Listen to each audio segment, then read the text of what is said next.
আমরা সিঁড়ি, তোমরা আমাদের মারিয়ে প্রতিদিন অনেক উঁচুতে উঠে যাও, তারপর ফিরেও তাকাও না পিছনের দিকে।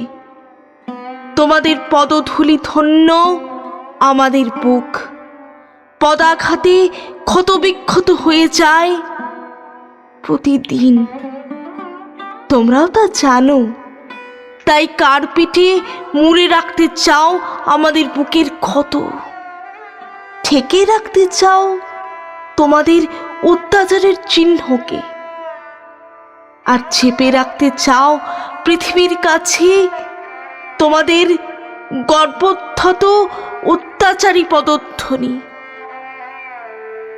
তবু আমরা জানি চিরকাল আর পৃথিবীর কাছে চাপা থাকবে না আমাদের দেহে তোমাদের এই পদাঘাত।